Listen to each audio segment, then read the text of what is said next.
नमस्कार, आप देख रहे हैं नई आवाज न्यूज चैनल। मैं हूं आपके साथ अंशु शर्मा। रुक करते हैं खबरों की ओर। देहरादून के हाथीबड़कला स्थित सर्व स्टेडियम में आयोजित 4 दिवसीय मिलेट्स महोत्सव के दूसरे दिन केंद्रीय कृषि राज्य मंत्री कैलाश चौधरी पहुंचे। उन्होंने अपने संबोधन में कहा, मिलेट्स महोत्सव का आयोजन भारतीय किसानों के लिए मील का पत्थर साबित होगा।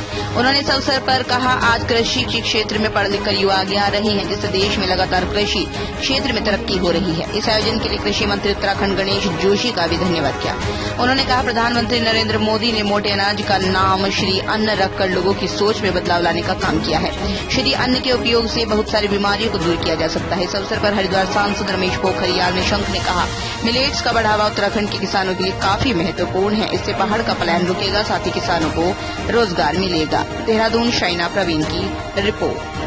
तो किस रूप में इसको देखते हैं और किसानों को इससे क्या फायदा होने जा रहा है? श्री अन्न यानी कि मिलेट्स अंतर्राष्ट्रीय मिलेट्स ईयर चल रहा है 2023 और उस काम को हमारे उत्तराखंड की सरकार आदरणीय कृषि मंत्री जी और हमारे मुख्यमंत्री जी के प्रयासों से ये आज महोत्सव मनाया जा रहा है और जिसमें 4 दिन का ये कार्यक्रम रहेगा। इसमें सैकड़ों जो किसान आए, निश्चित रूप से किसान आने वाले समय के अंदर श्री अन्न के माध्यम से वो अपने स्वयं की थाली के अंदर भी अन्न पहुँचे और देश के प्रत्येक व्यक्ति को भी किस तरह से श्री अन्न पहुँचे। तो इस दिशा के अंदर निश्चित रूप से ये एग्जीबिशन और जो यहाँ का महोत्सव रखा गया है, तो ये मैं यहाँ की सरकार को बहुत बहुत धन्यवाद देता हूँ। और मैं ये ज़रूर कहना चाहता हूँ कि आज अंतर्राष्ट्रीय स्तर पर मिलेट्स पहुँचा है। आज प्रधानमंत्री आदरणीय नरेंद्र मोदी जी ने जब यूएनओ के अंदर प्रस्ताव रखा था तो 2023 मिलेट्स ईयर के रूप में घोषित किया और उसके बाद में अब पूरे विश्व के अंदर इसका नेतृत्व भारत सरकार कर रही है। तो ये हम सब के लिए खुशी की बात है।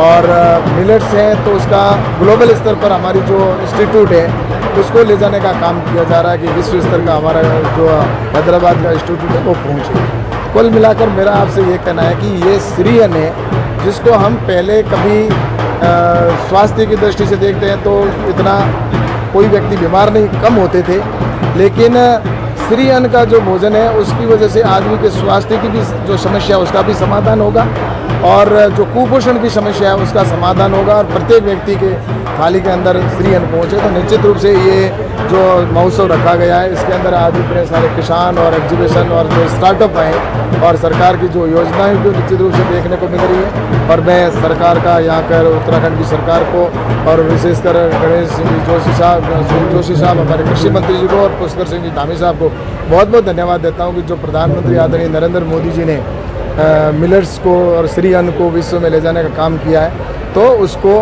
आगे बढ़ाने का काम उत्तराखंड की सरकार कर रही है। तो मैं उनका बहुत बहुत आभार करता हूँ। अच्छा, जिस प्रकार मैं समझता हूँ उत्तराखंड तो जैविक खेती का एक ऐसा स्थान है जो सारे विश्व में अपना स्थान रखता है। यहाँ जो हिमालय का क्षेत्र है और जो इसकी जैव विविधता है वो पूरी दुनिया के अंदर अद्भुत है और इसलिए ये जो श्री अन्न उत्सव है ये न केवल यहाँ की आर्थिक क्षमताओं को बढ़ाने का बल्कि मानव के स्वास्थ्य की रक्षा का एक मॉडल स्टेट बनने जा रहा है। प्रधानमंत्री जी ने जिस तरीके से अंतर्राष्ट्रीय स्तर पर ये श्री अन्न उत्सव मना करके उसके उत्पादन को और बढ़ाने की बात की, ये अंतिम छोर का जो किसान है उसकी सशक्तता होगी और इन अन्नों से जो उसके स्वास्थ्य का वर्धन होगा, जिसके कारण आज सारी दुनिया सबसे ज़्यादा कठिनाई में है। उन कठिनाइयों को भी दूर करना एक पंथ 2 काम होंगे और निश्चित रूप में ये प्रदेश एक मील का पत्थर साबित होगा नए जो श्री अन्न। फिलहाल की खबरों में बस इतना ही। बाकी खबरों के लिए देखते रहिए नई आवाज न्यूज चैनल।